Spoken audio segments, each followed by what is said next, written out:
എന്നാൽ പിന്നെ നീ ഇത് കാണിക്കും, ഞാനത് കാണട്ടെ, അതെനിക്കിത് കാണണം. അതുപോലെ ഈ പേയാടിനെയൊക്കെ ഇവിടെ നമുക്ക് നോക്കിയിട്ടാണ് ഇത് നടന്നിട്ടുണ്ടെന്ന്. പിന്നെ ബാക്കിയുള്ള അത് അവരുണ്ടാക്കട്ടെ, അതിനുശേഷം നമ്മുടെ പ്രൊഫൈലിൽ നമ്മൾ കാണിച്ചു തരാം എന്നാ ഉണ്ടാക്കാനുള്ളത്. ഇതാ, അതായത് വർക്ക് ചോദിച്ചു കഴിഞ്ഞാൽ ഭീഷണിയാണ്. നിനക്ക് എന്താണ് ഞാൻ കാണിച്ചു തരാം, പൈസ ചോദിച്ചാലുള്ള മറുപടിയാണ്. അതായത് ഇനിയിപ്പോൾ പറയാൻ പോകണമെന്ന് വെച്ച് കഴിഞ്ഞാൽ അവൻ്റെ ഫോട്ടോ മോശമാണ്, അവൻ ഫോട്ടോഗ്രാഫർ അല്ല എന്ന് പറഞ്ഞാൽ അവനെ അങ്ങ് തരം കാണിക്കുക. ഇപ്പോൾ ഒരു 50% ഫോട്ടോഗ്രാഫർമാർ ഇങ്ങനെ ഉണ്ട്. 50,000 കസ്റ്റമറിൽ നിന്ന് അഡ്വാൻസ് ഇങ്ങനെ വാങ്ങിക്കുന്ന ഒരാളിന് 5,000 സേവ് റേറ്റ് എടുത്ത പൈസ കൊടുക്കാനില്ല. ഇപ്പം ഒന്നത്തെ കാര്യം, ഞാൻ ഒരു നന്മവരോ അല്ലെങ്കിൽ ആ ഒരു പരിപാടിക്ക് എനിക്ക് താല്പര്യമില്ല. എനിക്ക് ഇന്ന് വരെ ഒരു കസ്റ്റമർ പോലും പൈസ തരാനില്ല. AKP പോലുള്ള സംഘടനകളുണ്ട്, ഒരു ഉപയോഗമില്ലാത്ത സംഘടനയാണ്. ഈ വീഡിയോ കാണുന്ന ഫോട്ടോഗ്രാഫറെ ചിന്തിച്ചു എത്ര പേർക്ക് നമ്മളിനി പൈസ കൊടുക്കാനുണ്ട്.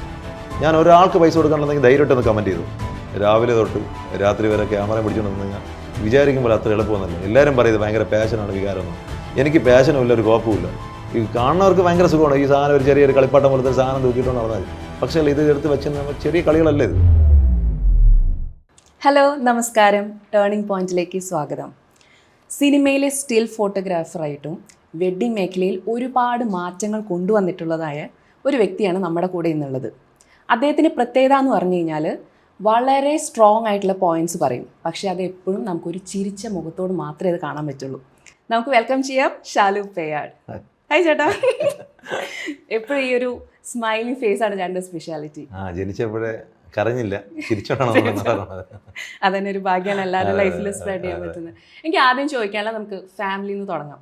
ചേട്ടൻ ഒരു ഇൻ്റർവ്യൂവിൽ പറയുന്നുണ്ടായിരുന്നു ചേട്ടൻ കണ്ടിട്ടുള്ള ഏറ്റവും സുന്ദരിയായ വ്യക്തി ഭാര്യയാണ്, പിന്നെ മക്കളുമാണെന്ന്.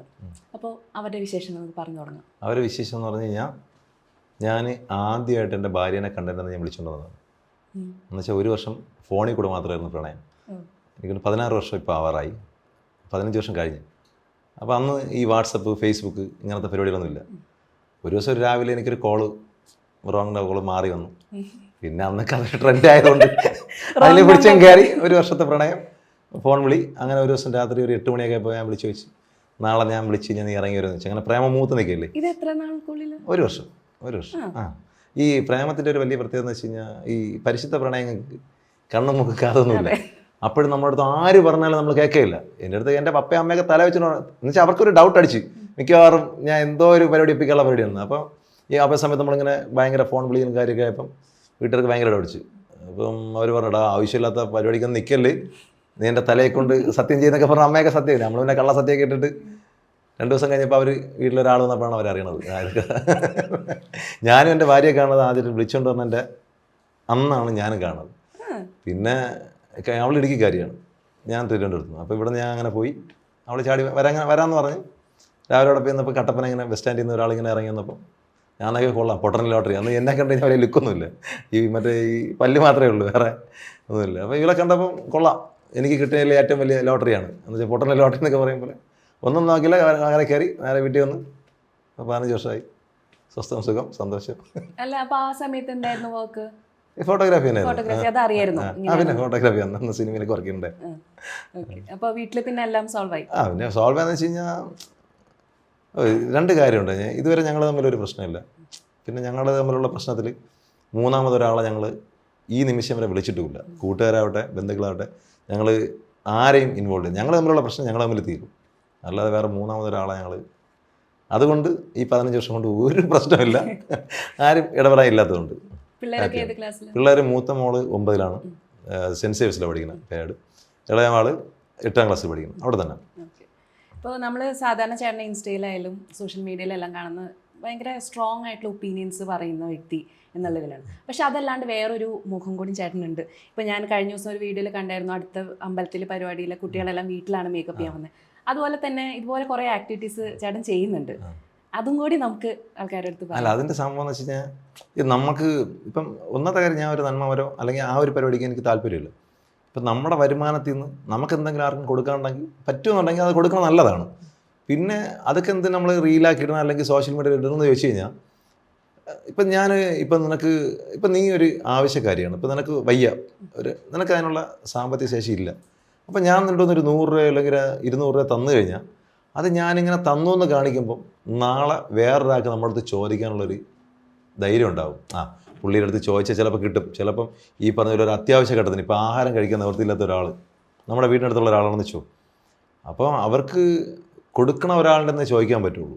അതായത് ചോദിച്ചാൽ കിട്ടുമെന്ന് തോന്നണ ഒരാളുടെ അടുത്ത് ചോദിക്കേണ്ടത്. പിന്നെ ഈ വീഡിയോ ഒക്കെ കണ്ടിട്ട് ആർക്കെങ്കിലുമൊക്കെ ഇതുപോലെ കൊടുക്കാൻ തോന്നിയാൽ അത് ഏറ്റവും വലിയൊരു അച്ചീവ്മെൻ്റ് ആയിട്ട് ഞാൻ കാണുന്ന ആളാണ്. അല്ലാണ്ട് ഈ മറ്റുള്ളവർ പറയും പോലെ ഇടത് കൈ ചെയ്യണത് വലത് കൈ അറിയരുത്. അങ്ങനെയാണെന്നുണ്ടെങ്കിൽ ഈ ബൈബിളിൽ പറഞ്ഞിരിക്കുന്നതിൽ യേശുക്രിസ്തു ചെയ്ത മറ്റേ 5 അപ്പം കൊണ്ട് 5000 പോഷിപ്പിച്ച കഥയൊന്നും നമ്മുടെ അടുത്ത് പറയാതിരിക്കണമായിരുന്നു.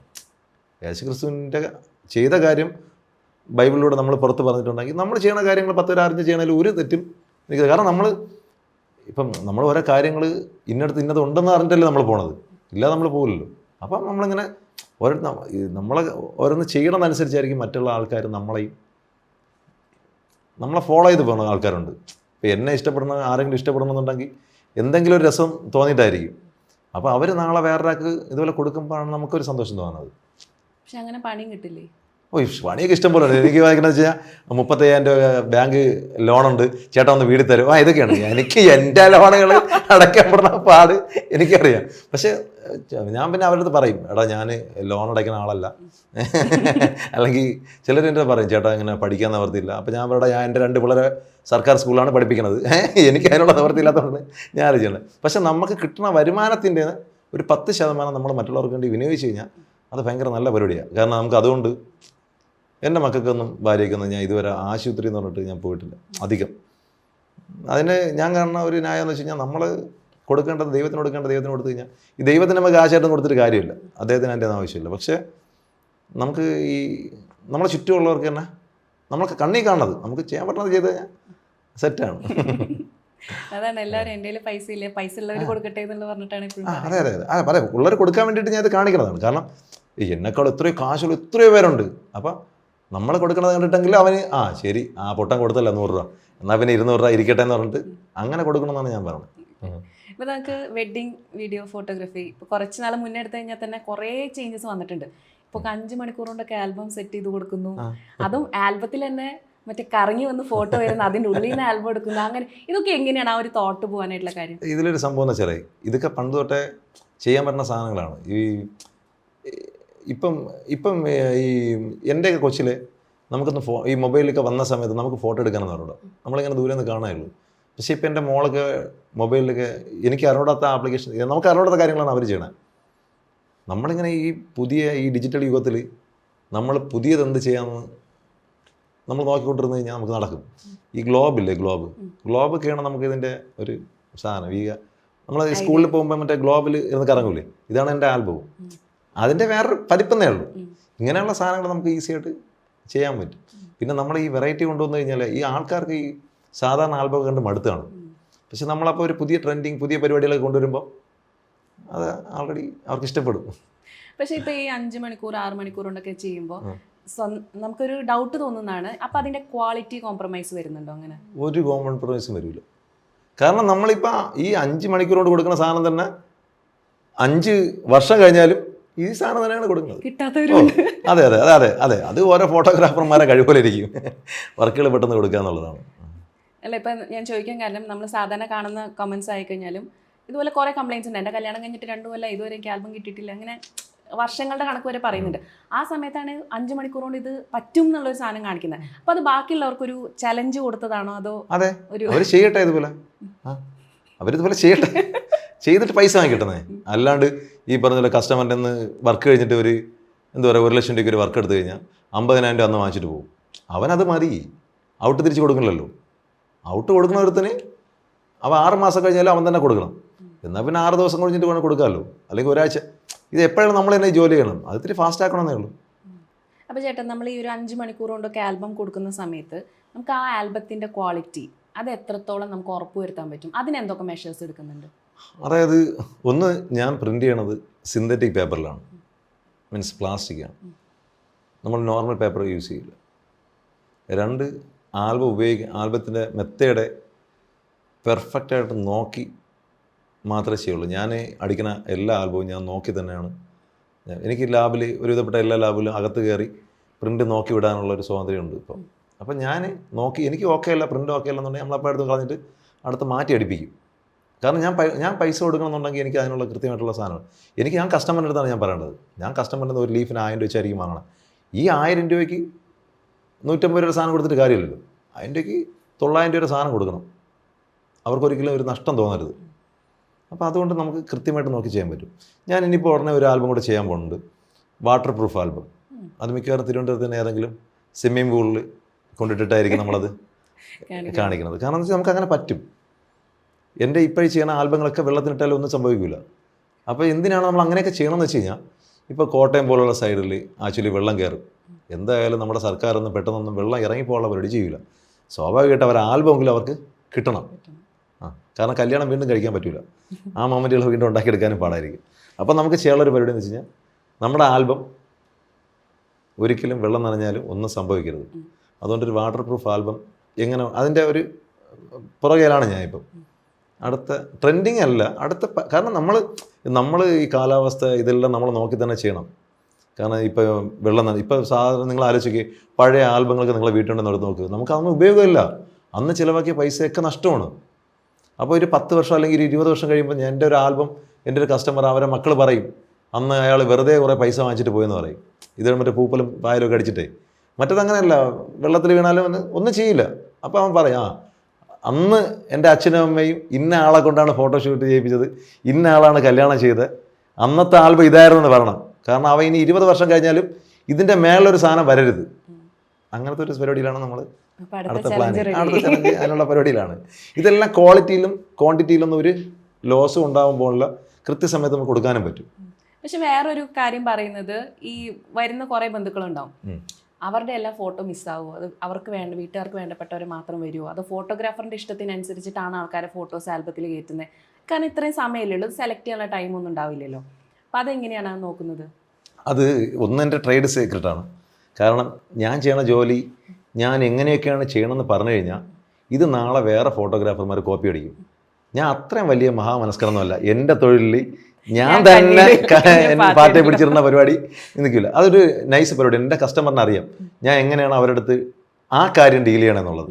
അത് കൃത്യമായിട്ട് ഞാനും കസ്റ്റമർ മാത്രം അറിഞ്ഞിട്ടുള്ള രഹസ്യമാണ്. ഏതെങ്കിലും കസ്റ്റമർ ചിലപ്പോൾ പുറത്ത് വിടുമായിരിക്കും, പക്ഷെ ഞാനും കസ്റ്റമർ മാത്രമുള്ള ഒരു ഡീലിങ്സ് ആണ് അത്. കാരണം അതാണ് എൻ്റെ ഫോട്ടോഗ്രാഫിയുടെ എൻ്റെ ആൽബത്തിൻ്റെ വിജയം. ഒരു കസ്റ്റമർ പോലും അവരുടെ ആൽബത്തിൽ ഒരു ഫോട്ടോ കുറഞ്ഞു പോയെന്നോ അല്ലെങ്കിൽ ആവശ്യമില്ലാത്തൊരു ഫോട്ടോ വന്നെന്നോ പറയാനുള്ളൊരു അവസരം ഉണ്ടായിട്ടില്ല. അങ്ങനെ ആരെങ്കിലും ഒരു കസ്റ്റമറിന് അങ്ങനെ ഒരു പ്രശ്നം ഉണ്ടെങ്കിൽ ധൈര്യമായിട്ട് ഈ ഇൻ്റർവ്യൂവിൻ്റെ അടിയിൽ വന്നിട്ട് കമൻറ്റ് ചെയ്യുക, എൻ്റെ ആൽബത്തിൽ ഇങ്ങനെ ഒരു പ്രശ്നം ഉണ്ടെന്ന്. അങ്ങനെ എന്ന് വെച്ചാൽ കൃത്യമായിട്ടും കസ്റ്റമറെ കാണിച്ച് അവർ ഓക്കെ പറഞ്ഞതിന് ശേഷം മാത്രമേ ഞാൻ പ്രിൻ്റ് വിടുള്ളൂ. അതെങ്ങനെ എന്നുള്ളതൊന്നും അത് പറഞ്ഞു കഴിഞ്ഞാൽ പിന്നെ ബാക്കി ഫോട്ടോഗ്രാഫർമാർ അത് ഫോളോ ചെയ്യും. അങ്ങനെ ഫോളോ ചെയ്ത് കഴിഞ്ഞാൽ പിന്നെ എനിക്ക് പിന്നെ നമ്മളെ വർക്കും അവരെ വർക്കും സെറ്റ് ആവില്ലല്ലോ. ഇപ്പൊ ചേട്ടൻ നേരത്തെ ലീഫിന്റെ പ്രിന്റ് റേറ്റിന്റെ കാര്യമൊക്കെ പറഞ്ഞോണ്ട് ചോദിക്കാം. നമ്മളിപ്പോ പ്രീമിയം വെഡിങ്സ്, ഡെസ്റ്റിനേഷൻ വെഡിങ്സ് ഒക്കെ ഉണ്ടാവും ഇന്ത്യക്ക് പുറത്തൊക്കെ നടത്തുന്നത്. അതുപോലെ തന്നെ ഇപ്പൊ കേരളത്തിൽ തന്നെയായാലും കല്യാണങ്ങളുടെ ദിവസങ്ങൾ കൂടിയിട്ടുണ്ട്. ഇപ്പൊ 5-6 ദിവസം എടുത്തിട്ടാണ് ഒരു കല്യാണം നടത്തുന്നത്. അതേപോലെ തന്നെ ഇതൊന്നും അഫോർഡ് ചെയ്യാൻ പറ്റാത്ത നമ്മളെപ്പോലുള്ള സാധാരണ ആൾക്കാരുടെയും വരുന്നുണ്ട്. ഇതിന്റെ ഒക്കെത്തിന്റെയും റേറ്റ്, ആ ഒരു ഡിഫറൻസ് എങ്ങനെയാണ്, അതെങ്ങനെയാണ് പ്ലാൻ ചെയ്യുന്നത്? കാരണം സാധാരണ ഒരാളുടെ വരുന്ന സംശയമായിരിക്കും, വന്നു ഫോട്ടോ എടുക്കുന്നു, ഇത് ഈ ക്യാമറ വെച്ചിട്ട് തന്നെയല്ലേ അതിന് കൊടുക്കണേ ഇതിന് കൊടുക്കണേ, അപ്പൊ എന്താണ് അതിന് വ്യത്യാസം? ഇതിൽ 2 കാര്യമുണ്ട്. നമുക്ക് ചാളയും ചോറും കഴിച്ചും ജീവിക്കാം, ബിരിയാണി കഴിച്ചും ജീവിക്കാം. ബിരിയാണി കഴിക്കുന്ന ആൾക്കാർ അവർ ആ ഒരു കാറ്റഗറി ഓഫ് സ്റ്റൈലിൽ പോയിക്കൊണ്ടിരിക്കും. ചാളയും ചോറും കഴിക്കുന്നവർ ആ ടൈപ്പ് ഓഫ് ഫുഡ് മാത്രം നോക്കി പോകും. എന്നെ സംബന്ധിച്ച് ഞാൻ പ്രീമിയം കസ്റ്റമറെ നോക്കും. ഏറ്റവും താഴെ നമ്മളെ റേഞ്ചിനേക്കാൾ താഴെ എന്ന് വെച്ചാൽ തീരെ പാവങ്ങൾക്ക്, പക്ഷെ ഞാൻ ഫ്രീ ആയിട്ട് ചെയ്ത് കൊടുക്കുന്ന കല്യാണം പോലും ഞാൻ ആ പ്രീമിയം ക്വാളിറ്റിയിലേ ചെയ്യുള്ളൂ. അതിൻ്റെ റീസൺ എന്ന് വെച്ച് കഴിഞ്ഞാൽ എനിക്ക് എല്ലാത്തിനും ഒറ്റ റേറ്റേ ആവുള്ളൂ. ഈ പ്രീമിയം കല്യാണം ചെയ്യണതിന് എനിക്ക് ഒറ്റ റേറ്റേ ആവുള്ളൂ, ഈ പാവങ്ങളെ കല്യാണം ചെയ്യണതിനും എനിക്കിതേ ആവുള്ളൂ. അപ്പോൾ പിന്നെ ക്വാളിറ്റി എന്ന് പറയുന്ന സാധനത്തിൽ നമുക്ക് വേറെ ഒന്നും ക്വാളിറ്റി ലോസ് വരണില്ല. പിന്നെയെന്ന് വെച്ച് കഴിഞ്ഞാൽ ഇപ്പോൾ എന്താ പറയുക, കാശുള്ള ആൾക്കാർ, അതായത് ഓരോരുത്തർക്കും അവരവരെ മക്കളെ കല്യാണത്തിന് അവരവർക്ക് ഓരോരോ ആഗ്രഹങ്ങളുണ്ടാവും. അപ്പം പെൺകുട്ടികൾക്ക് ഇപ്പം നിങ്ങൾക്ക് ആഗ്രഹം ഉണ്ടാവില്ലേ, ഹൽദി, മെഹന്തി, അത് ഇത് ഒന്നും വേണ്ട. എനിക്ക് തോന്നുന്നു ഇപ്പോൾ ഒരു 5 ദിവസത്തെ കല്യാണമൊക്കെയാണ് മിനിമം ഒരു കല്യാണം നടക്കുന്നത്. അപ്പോൾ ഇതൊക്കെ ഓരോരുത്തരുടെ ആഗ്രഹമാണ്. അപ്പോൾ നമ്മളെ വിളിക്കുമ്പോൾ, ഒരു വർക്ക് വിളിക്കുമ്പോൾ നമുക്ക് ധൈര്യമായിട്ട് പോയി ചെയ്ത് കൊടുക്കാൻ പറ്റണം. അപ്പോൾ നമ്മൾ എന്ത് ചെയ്യുമെന്ന് വെച്ച് കഴിഞ്ഞാൽ അതിനുള്ള എക്സ്പോസിങ് എക്സ്ട്രാ വാങ്ങിക്കും. ഓരോ ദിവസത്തെ ഫംഗ്ഷന് ഞാൻ ചെയ്യണ പരിപാടി എന്ന് വെച്ചാൽ ഓരോ ദിവസത്തെ ഫംഗ്ഷന് ഇത്ര രൂപ എക്സ്പോസിങ് അത് എക്സ്ട്രാ വാങ്ങിക്കും. പോയിട്ട് ആൽബം കൊടുക്കാൻ നേരത്ത് ആൽബത്തിൻ്റെ ഒരു റേറ്റ് ഉണ്ടാവും, അങ്ങനെ വാങ്ങിക്കുക. അപ്പോൾ അവർക്കൊരു നഷ്ടം വരാൻ പോണില്ല. പിന്നെ അവരെ സന്തോഷമല്ലേ നമുക്ക് ഏറ്റവും വലുത്. കാരണം നമ്മളൊരു കസ്റ്റമർ നമ്മളെ ഒരു പരിചയമില്ലാത്ത ആൾക്കാരായിരിക്കും ചിലപ്പോൾ നമ്മൾ വിളിക്കുന്നത്. നമ്മളവിടെ പോയി ഒരു വർക്കൊക്കെ ചെയ്ത് കൊടുക്കുമ്പോൾ അവർക്ക് അതുകൊണ്ട് നമ്മളെ വിളിച്ചതുകൊണ്ട് ഒരു വ്യർത്ഥം വേണം, തിരിച്ച് അവർക്കൊരു നഷ്ടം വരാനും പാടില്ല. നാളെ നമ്മൾ കാരണം അവർക്കൊരു ബുദ്ധിമുട്ടും ഉണ്ടാകാൻ പാടില്ല. ഇപ്പോൾ നമ്മൾ കല്യാണത്തിൻ്റെ ഇതൊക്കെ പറഞ്ഞു, പക്ഷെ ഇതിൻ്റെയൊക്കെ ബിഹൈൻഡ് പ്രവർത്തിക്കുന്ന കുറേ ആൾക്കാരുണ്ടല്ലോ. ഫോട്ടോഗ്രാഫറിനെ നമ്മളറിയും, ലൈറ്റ് ആയാലും ടെക്നിക്കൽ സൈഡ് പ്രവർത്തിക്കുന്ന ആൾക്കാരുണ്ടാവും. ഇവരെല്ലാം സാലറി വരുന്നത് ഈ ഒരു പാക്കേജിൻ്റെ ഉള്ളിൽ നിന്ന് തന്നെയായിരിക്കുമല്ലോ. അല്ല, അതിലൊരു വലിയ സംഭവമുണ്ട്. ഈ കല്യാണങ്ങൾക്ക് ഒരുപാട് പ്രീമിയം കല്യാണങ്ങൾ നടക്കുമ്പോഴാണ് ഒരുപാട് പേർക്ക് തൊഴിൽ കിട്ടുന്നത്.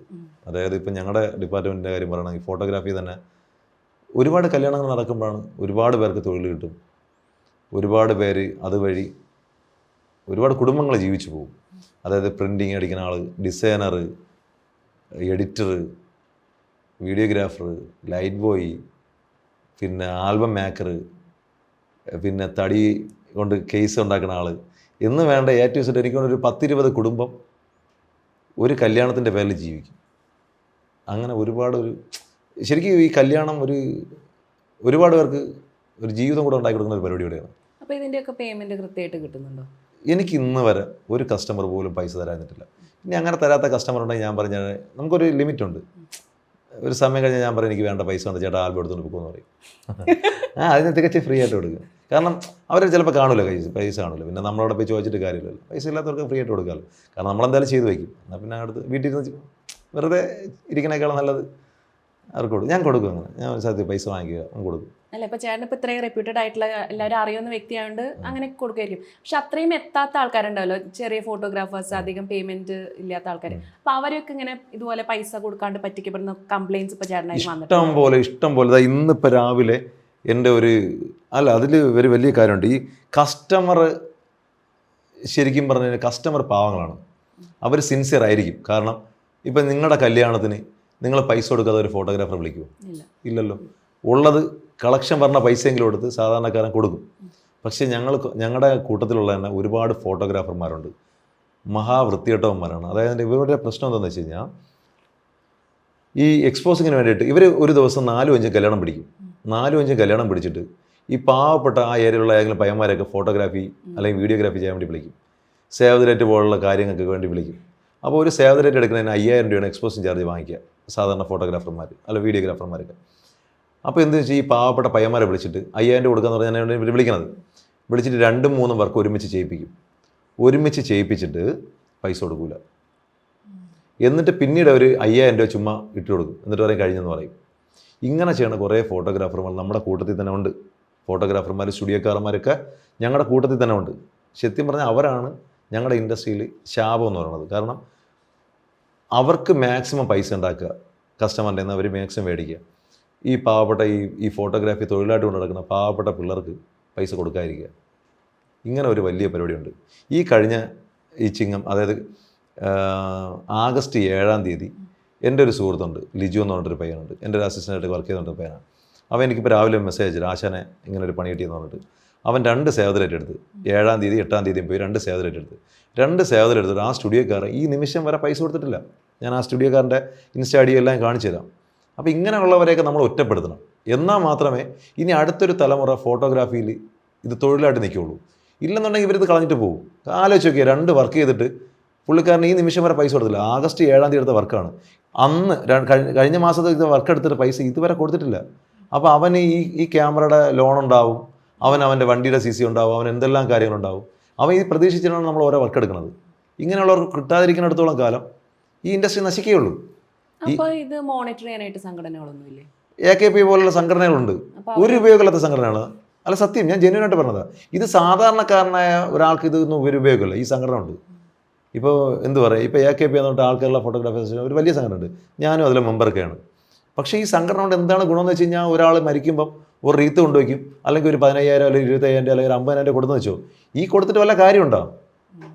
നമ്മൾ ഒരാൾക്ക് തൊഴിൽ മേഖലയിൽ നമ്മൾ എല്ലാവർക്കും ശമ്പളം കിട്ടണുണ്ടോ? അല്ലെങ്കിൽ ഇപ്പം ഈ AKPയിലെ ഒരു ആളിനെ ഈ പയ്യൻ എൻ്റെ ആ ചെറുക്കൻ നമ്മുടെ ശിഷ്യം പയ്യൻ മെമ്പർഷിപ്പുള്ള ആളാണ് AKPയിൽ.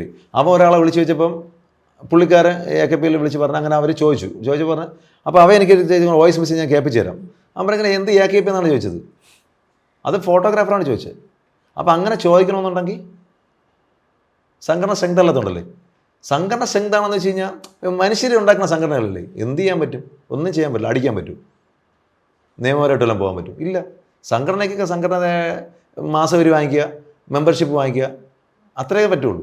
അത് വെച്ചിട്ട് ഈ പറഞ്ഞ പോലെ ഞാൻ പറഞ്ഞില്ലേ, മരിക്കാൻ നേരത്തെ റീത്ത് വയ്ക്കുക, അങ്ങനെയൊക്കെയുള്ള ചെറിയ കലാപരിപാടികൾ ചെയ്യുന്നുള്ളതല്ലാതെ അങ്ങനെയൊന്നും പൈസ ഒന്നും വാങ്ങിച്ചു കൊടുക്കാൻ പറ്റില്ല. ഇതൊക്കെ ഓരോരുത്തരമായി അറിഞ്ഞ് കൊടുക്കുന്നുള്ളൂ. കാരണം ഇല്ലെങ്കിൽ ഇനി അടുത്ത തലമുറയിൽ ഫോട്ടോഗ്രാഫർമാരൊന്നും വരില്ല, കളഞ്ഞിട്ട് പോകും.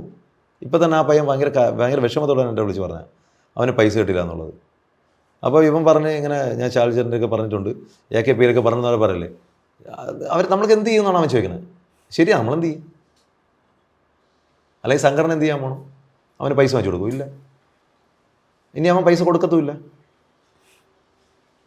ഇതൊരു വലിയ അവസ്ഥയാണ്. ഇതുപോലെ ഒരുപാട് ഫോട്ടോഗ്രാഫർമാരുണ്ട്, ജോലി ചെയ്തിട്ട് 1 രൂപ പോലും കൊടുക്കില്ല, വണ്ടിക്കൂലി പോലും കൊടുക്കില്ല.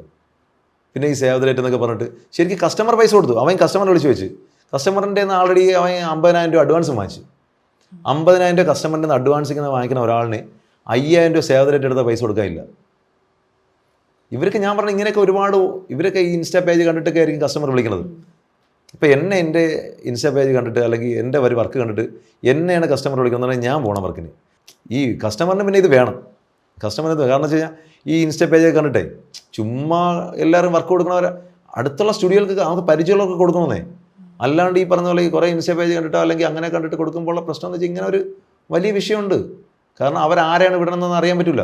അല്ല, അപ്പോൾ നമ്മളൊരു കല്യാണത്തിന് ബുക്ക് ചെയ്യുന്ന സമയത്തായാലും ഒരു ഫോട്ടോഗ്രാഫറെ ചൂസ് ചെയ്യുമ്പോൾ അപ്പോൾ എന്തൊക്കെയാണ് അവർ നോക്കേണ്ട കാര്യങ്ങൾ? ഇപ്പോൾ ക്ലയൻറ്റിൻ്റെ സൈഡിൽ നിന്ന് നോക്കേണ്ടത്? ക്ലയൻറ്റിൻ്റെ സൈഡിൽ നിന്ന് നോക്കേണ്ടതെന്ന് വെച്ചാൽ, ഒന്ന്, അയാൾ കൃത്യമായിട്ട് ഇതുവരെ നിലവിൽ ആൽബം കൊടുത്ത ആളാണോ? അയാളുടെ പേര് എന്തെങ്കിലും അലിഗേഷൻ ഉണ്ടോ? അതായത് ഫോട്ടോ എടുത്തിട്ട് പല ഫോട്ടോഗ്രാഫർമാരെയും പ്രശ്നം എന്ന് വെച്ച് കഴിഞ്ഞാൽ വീഡിയോഗ്രാഫർമാരെയും പ്രശ്നമാണേ. ഫോട്ടോ എടുക്കും, വീഡിയോ എടുക്കും, കുറച്ച് ദിവസം കഴിയുമ്പോൾ ഇത് ഹാർഡ് സ്കെറായി പോകും. അവരുടെ മാത്രം ഹാർഡ് സ്കെറായി പോകും, നമ്മളെയൊന്നും എറാവില്ല. അത് ന്യായം ആലോചിക്കണം. എൻ്റെ സ്വന്തം കല്യാണത്തിന് ഫോട്ടോൻ്റെ ആൽബം കിട്ടി വീഡിയോ അത് എറായി, അത് എറായി. പൈസ കൊടുത്തു.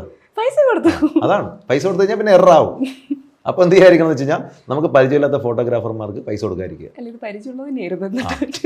അപ്പോൾ വെച്ച് അനുഭവിക്കണം. നല്ല ഫോട്ടോഗ്രാഫർമാർ നാട്ടിൽ ഇവിടെ ഉണ്ടായിരുന്നിട്ട് അവർക്കൊന്നും കൊടുക്കാതെ അവർക്ക് നീ കൊണ്ടുകൊടുത്ത് അനുഭവിക്കണം. ഈ ഫ്രണ്ട്ഷിപ്പ് ഒക്കെ നോക്കി കൊടുത്തു കഴിഞ്ഞാൽ ഇതിങ്ങനെ ഇരിക്കും. വർക്ക് നമ്മളെ ഏൽപ്പിക്കുമ്പോൾ നമ്മുടെ ജീവിതത്തിൽ ഒരേ ഒരു നല്ല മൊമെൻ്റാണ്. ഈ മൊമെൻ്റ് കൊണ്ടൊന്ന് കളയാൻ നിൽക്കാതിരിക്കുക. പരിചയവും ബന്ധമൊക്കെ ഒരു സൈഡ്, പ്രൊഫഷണലായിട്ട് ചെയ്യണവർക്ക് മാത്രം വർക്ക് കൊടുക്കുക. അല്ലാതെ ചുമ്മാ ഇൻസ്റ്റാഗ്രാമിലെ 10 പടം കണ്ടിട്ട് കൊടുക്കാതിരിക്കുക. കാരണം ഇൻസ്റ്റാഗ്രാമിൽ നിങ്ങളെല്ലാവരും ഈ ക്ലയൻറ്റ് മനസ്സിലാക്കേണ്ട ഒരു കാര്യം വെച്ചാൽ, ഇൻസ്റ്റാഗ്രാമിൽ ഇപ്പം ഞാനായാലും ഇടണ നല്ല പടം ഇടുള്ളൂ, ഒരിക്കലും മോശം പടം ഞാൻ ഇൻസ്റ്റാഗ്രാമിൽ ഇടൂല. പിന്നെ നമ്മളെടുക്കുന്ന 100 പടവും അത്ര പെർഫെക്റ്റ് ഒന്നും ആയിരിക്കില്ല. ഇതൊന്നും അങ്ങനെയല്ല. ഇത് കസ്റ്റമർ പാവം വീണു പോകും. ഇവൻ ചിലപ്പോൾ ഒരു മാസം 30 വർക്ക് എടുത്തിട്ടായിരിക്കും 2 വർക്കിൻ്റെ പടമായിരിക്കും വെളിയിടുന്നത്. ഈ 2 വർക്ക് മാത്രമേ കസ്റ്റമറാണ്. ഈ 28 പൊട്ടിയ വർക്ക് കസ്റ്റമർ അറിയില്ല. പല കസ്റ്റമറും, എത്രയോ കസ്റ്റമർ കേസ് കൊടുക്കുന്നുണ്ടെന്ന് അറിയാവോ? ആൽബം കിട്ടിയില്ല എന്ന് പറഞ്ഞിട്ട്, അല്ലെങ്കിൽ വീഡിയോ കിട്ടിയില്ല എന്ന് പറഞ്ഞിട്ട്. അതിൻ്റെ ഒന്നും അവസ്ഥയില്ലല്ലോ. ഞാൻ പറഞ്ഞത് ഒന്നിൽ കസ്റ്റമർ പൈസ കൊടുക്കാതിരിക്കുക, അപ്പോഴും പിന്നെ പഠിച്ചോളും. ആ വർക്ക് ഉണ്ടെന്ന് പറഞ്ഞാൽ ആ സ്പോട്ടിൽ പൈസ കൊടുക്കുക. അങ്ങനെ പറയണം, ചേട്ടാ ഒരു കാര്യം ചെയ്യും, വർക്ക് ഉണ്ടോ, സ്പോട്ടിൽ പൈസ തരാം. അങ്ങനെ പറഞ്ഞ് ഒരു സെറ്റപ്പ് ആകുമ്പോൾ കൃത്യമായിട്ട് ഇവിടെ എല്ലാവരും വർക്കും കൊടുക്കും. ഞാൻ എൻ്റെ കസ്റ്റമറിൻ്റെ ചോദിച്ചൊക്കെ ഞാൻ വർക്ക് കഴിഞ്ഞ് കഴിഞ്ഞാൽ പകുതി പൈസ മേടിക്കും. എന്നിട്ട് പറയും, ചേട്ടാ ആൽബം തന്നിട്ട് നിങ്ങൾക്ക് ഇഷ്ടപ്പെട്ടെങ്കിൽ നിങ്ങൾ ബാക്കി പൈസ തന്നാൽ മതി. എനിക്കൊരു കസ്റ്റമർ ഈ അടുത്തിടെ ഒരു 5.5 പവൻ്റെ ഒരു മാല ഗിഫ്റ്റായിട്ട് തന്നു. അവർക്ക് ഇഷ്ടപ്പെട്ടിട്ടാണ്.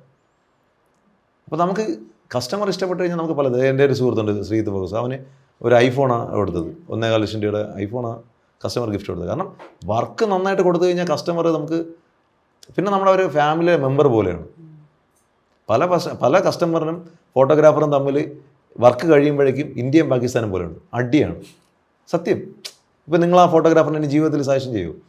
ഉണ്ടോ? ഇല്ലല്ലോ. അതാണ് ഒരു വർക്ക് കൊടുത്തെന്നുള്ള രീതിയിൽ. അതാണ് നമ്മൾ ജോലികൾ, അവനവൻ്റെ ജോലി അവനവൻ ചെയ്തില്ലെങ്കിലുള്ള പ്രശ്നം ഇതൊക്കെയാണ്. ഉറപ്പായിട്ടും ഞാൻ കേൾപ്പിച്ചു തരാം. അതായത് എൻ്റെ ചെറുക്കൻ രാവിലെ ആശാനെ, ഇതാ സംഭവം. ആശാനെ എന്ന് പറഞ്ഞിട്ട് അവൻ എനിക്ക് അയച്ച മെസ്സേജ്. ആശാൻ ഒരു വെട്ടിക്കുള്ളിക്കാരനെ 2 സേവ് ഡേറ്റ് എടുത്തതിന്റെ പൈസ തരാനുണ്ട്. വിളിച്ച് മടുത്ത്. പുള്ളി എടുക്കുന്നുമില്ല, മെസ്സേജ് അയച്ചിട്ട് റിപ്ലൈ തരുന്നില്ല. അത് മേടിച്ചെടുക്കാൻ എന്തെങ്കിലും വഴിയുണ്ടോ? അപ്പം ഞാൻ പറഞ്ഞ് എടാ ഞാൻ ഒരു വീഡിയോ ചെയ്യാടാന്ന് പറഞ്ഞു. അപ്പം ഇവൻ ആ വോയിസ് അങ്ങോട്ട് ഫോർവേഡ് ചെയ്ത് അപ്പോൾ പറഞ്ഞ മറുപടിയാ ഇത് കൊള്ളാം, എന്നാ പിന്നെ ഇത് കാണിക്ക്, ഞാനത് കാണട്ടെ, അതെനിക്കിത് കാണണം. അതുപോലെ ഈ പേയാടിനെയൊക്കെ ഇവിടെ നമുക്ക് നോക്കിയിട്ടാണ് ഇത് നടത്തിക്കൊണ്ടിരുന്നത്. പിന്നെ ബാക്കിയുള്ള അത് അവരുണ്ടാക്കട്ടെ, അതിനുശേഷം നമ്മുടെ പ്രൊഫൈലിൽ നമ്മൾ കാണിച്ചു തരാം എന്നാ ഉണ്ടാക്കാനുള്ളത്. എന്റെ പേരും കാണിച്ചിട്ട് നീ കാണിച്ച പരിപാടി ഇപ്പൊ AKPയുടെ ആളുകൾ വിളിച്ചാലത് കാര്യം പറഞ്ഞിട്ടുണ്ട്.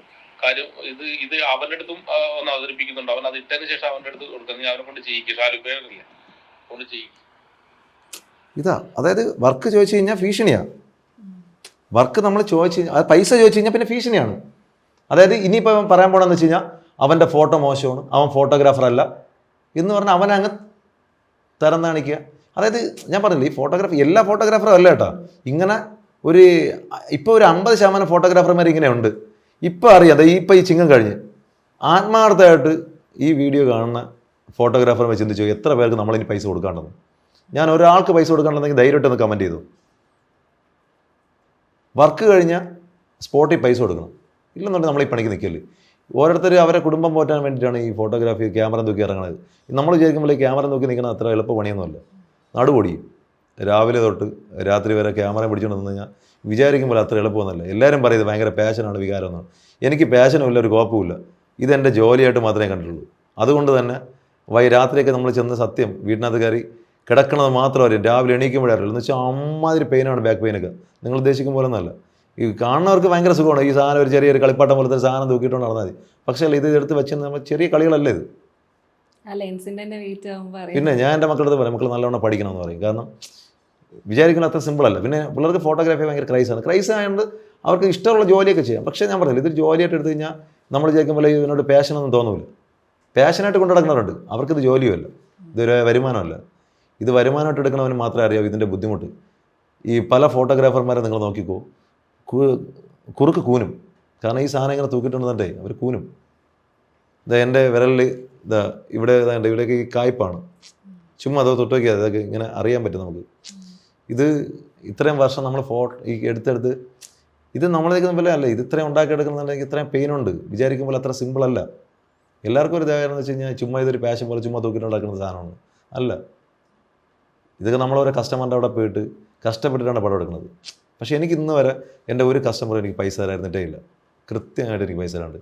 പക്ഷേ എനിക്ക് ഫോട്ടോഗ്രാഫർമാർ ഒരുപാട് പേര്, വീഡിയോഗ്രാഫർമാരും ഫോട്ടോഗ്രാഫർമാരും ഇവിടെ സ്റ്റുഡിയോ ഇട്ടേക്കണ ഒരുപാട് പേര് എനിക്ക് പൈസ തരാറുണ്ട്. കാരണം എക്സ്പോസ് ചെയ്തിട്ട് പൈസ തരില്ല. നമ്മളെ വിളിച്ചിട്ട് ഈ ടൈറ്റ് മുഹൂർത്തങ്ങളിൽ വർക്ക് പറയും. വർക്ക് പറഞ്ഞിട്ട് ഇവർ പൈസ തരില്ല. വർക്ക് എടുത്തിട്ട് പറയും ആ ശരി കോപ്പി ചെയ്താൽ പറയും. നമ്മൾ പിന്നെ കോപ്പി കൊടുക്കും. 2 ദിവസം കഴിഞ്ഞ് പറയാൻ കസ്റ്റമർ പൈസ തന്നില്ല, പൈസ എന്ന് പറഞ്ഞാൽ തരാമെന്ന് പറയും. നമ്മൾ പിന്നീട് എപ്പോഴെങ്കിലും ഒരു 6 മാസം കഴിച്ചിട്ടായിരിക്കും ഈ കസ്റ്റമർ നമ്മൾ എവിടെയെങ്കിലും വെച്ച് കാണുമ്പോൾ നമ്മൾ ചുമ്മാ ഞാൻ ചോദിക്കും കേട്ടോ, ചേട്ടാ അന്ന് പൈസ കൊടുത്തില്ലായിരുന്നു. അയ്യോ അതൊക്കെ അന്നേ പുള്ളി വാങ്ങിച്ചിട്ടുണ്ടോയില്ലെന്ന് പറയും. ആൽബം കൊടുത്തെന്ന് പറയും. ഈ ആൽബം കൊടുത്ത് ചേട്ടാ ഫോട്ടോ ഒക്കെ ഓക്കെ ആയിരുന്നു കേട്ടോ, സൂപ്പർ ആയിരുന്നു എന്നൊക്കെ പറയുമ്പോഴാണ് നമ്മൾ എന്നിട്ട് നമ്മുടെ തോന്നുന്നത് അതെ ആ ഫോട്ടോ അത് ഓക്കെ അല്ല കേട്ടോ, ഈ ഫോട്ടോ ഒക്കെ അല്ല. ഇത് എല്ലാ ഫോട്ടോഗ്രാഫറും പരസ്പരമുള്ള. പിന്നെ ഇതൊന്നും ആരും തുറന്ന് പറയാത്തതെന്ന് വെച്ച് കഴിഞ്ഞാൽ നാളെ അവൻ വീണ്ടും വർക്ക് കൊടുക്കൂലല്ലോ. അല്ലെങ്കിൽ ഇതാണ്ട് ഇപ്പം തന്നെ അവൻ പറഞ്ഞിട്ടില്ലേ നിനക്ക് എന്താണ് ഞാൻ കാണിച്ചു തരാമെന്ന്. പൈസ ചോദിച്ചാനുള്ള മറുപടിയാണ്. അപ്പോൾ എങ്ങനെ പുതിയ ആൾക്കാർ ഇതിൽ വരും? ഇതിൽ നിൽക്കുന്നവർക്ക് എങ്ങനെ സാമ്പത്തികമായിട്ട് സെറ്റാകാൻ പറ്റും? പല ഫോട്ടോഗ്രാഫർമാരും ക്യാമറ കൊടുത്തിട്ട് ഇപ്പോൾ അടുത്ത പണി നോക്കണമെന്ന് വെച്ച് കഴിഞ്ഞാൽ എക്സ്പോസ് ചെയ്തിട്ട് പൈസ കിട്ടാത്തതുകൊണ്ടാണ്. ഇതൊന്നും ഇവിടെ ആരും പറയൂല. പറയാമെന്ന് വെച്ചാൽ പേടിയാണ്. കാരണം വേറെ വർക്ക് കൊടുക്കൂല. പറഞ്ഞത് അത് ഇതുപോലെ ഭീഷണിയാണ്. അതുപോലെ ഇപ്പം മൂന്നാറ് കഴിഞ്ഞ ദിവസം ഒരു ഫോട്ടോഗ്രാഫറിനായിട്ട് അപ്പം അങ്ങനെ ടെക്നിക്കൽ സൈഡ് നിൽക്കുന്ന ആൾക്കാർക്ക് എന്തെങ്കിലും സുരക്ഷ എന്നുള്ള എന്ത് സുരക്ഷ? അടി വാങ്ങിച്ചു കഴിഞ്ഞാൽ കിട്ടണവന് അവൻ്റെ വിധി. പക്ഷെ നമ്മൾ ഈ യൂണിറ്റിയൊക്കെ ഉണ്ടെന്ന് പറഞ്ഞതേ ഉള്ളൂ. ആക്ച്വലി ഞങ്ങൾ ഫോട്ടോഗ്രാഫർമാർ ഈ വിചാരിക്കുമ്പോൾ അത്ര യൂണിറ്റി ഒന്നും ഇല്ല. പരസ്പരം ഒരു വർക്കിനൊക്കെ വരുമ്പോൾ അറിയാം.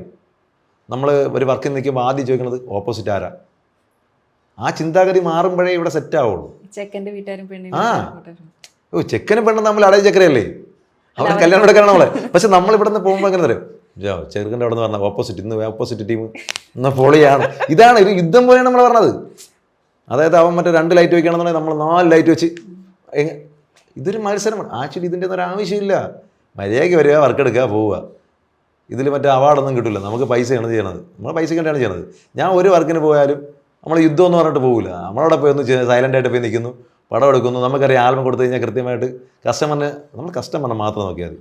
നമ്മൾ പടം എടുക്കുക, കസ്റ്റമറിന് കൊടുക്കുക, പൈസ വാങ്ങിക്കുക, വീട്ടിൽ പോവുക. ഇതൊരു കോമ്പറ്റീഷൻ ഐറ്റമായിട്ട് കാണാതിരിക്കുക.